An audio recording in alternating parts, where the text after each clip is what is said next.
to the world of biology. Senses are the winters of knowledge. The stimulus like to see, to hear, to smell, to taste and to feel are received by these sense organs. Today, we will discuss more about sense organs. Apart from other organisms, humans are having well-developed cranial capacity. Then, what about the sense organs?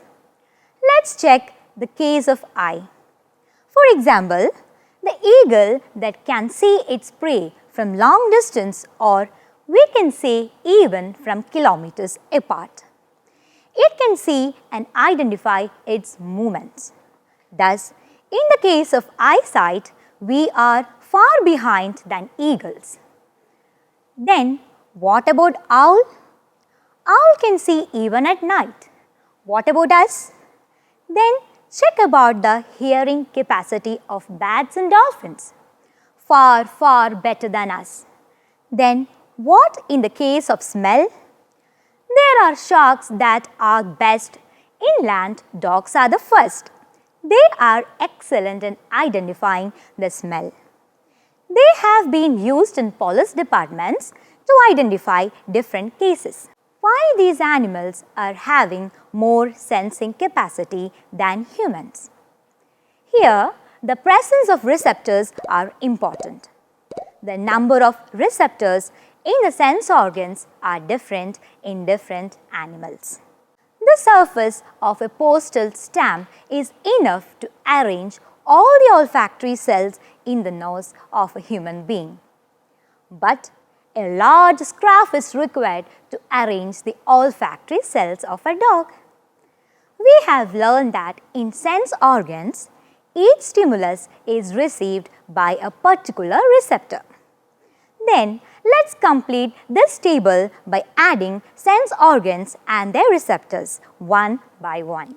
Sense organ, receptor, stimulus.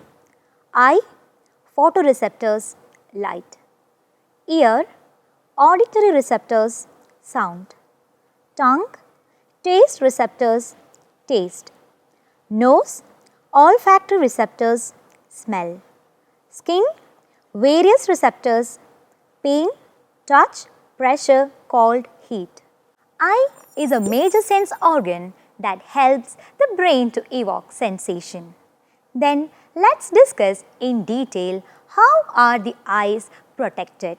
Eye socket orbit. Depressions in the skull protects the eyeball. External eye muscles. Fixes the eyeball in the orbit. Eyebrow protects the eye from dust and sweat. Eyelashes protects the eye from dust. Eyelids protects the eye from dust and external shock. Conjunctiva secretes mucus which protects the anterior portion of the eyeball from being dry. Tears clean and lubricate the anterior part of the eyeball. Lysosomes, the enzyme present in tears, destroy germs that enter the eyes. Now, shall we observe the figure of the eye? Lens, pupil, iris, cornea, conjunctiva, sclera, choroid, retina, yellow spot, optic nerve and blind spot. Now, shall we discuss what are the important parts of eye? Eyes are having 3 layers of protection: sclera, choroid and retina. Sclera, the white outer layer which gives firmness to the eye, made up of connective tissues. Choroid, the middle layer which contains a large number of blood vessels. Retina, the inner layer which has photoreceptors. Let's discuss the more details about the layers of the eye and its parts. The outer layer, sclera, is again divided into 2 layers.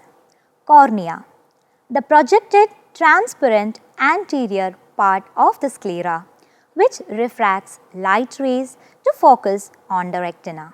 Conjunctiva, the layer which covers and protects the front part of the sclera except the cornea.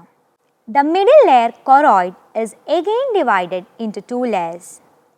Iris, the part of the choroid seen behind the cornea. Presence of pigment, melanin, gives the iris a dark color. Pupil, the aperture seen at the center of the iris. The size of this aperture increases and decreases depending on the intensity of light. The inner layer retina has also divided into two layers. Yellow spot, the part of the retina where plenty of photoreceptors are present. It is the point of maximum visual clarity. Blind spot, the part of the retina from where the optic nerve begins. Here, there is no vision as photoreceptors are absent. In addition to this, there are some more parts present in our eyes. Let's see that also. Lens, elastic, transparent, convex lens connected to ciliary muscles by thread-like ligament. Ciliary muscles, circular muscles seen around the lens. The contraction and relaxation of these muscles alter the curvature of lens. Optic nerve transmits impulses from photoreceptors to the visual center in the brain. There are two kinds of fluid present in the eye. Aqueous humor, the water-like fluid in the aqueous chamber between the lens and the cornea. It is formed from the blood and is reabsorbed into the blood. Provides oxygen and nourishment to the tissues of the eye. Vitreous humor, the jelly-like substance seen in the vitreous chamber between the retina and the lens. It helps in maintaining the shape of the eye. So, we have discussed the structure of the eye, its parts and functions in detail. And that's all for today. Bye-bye. Enclaps.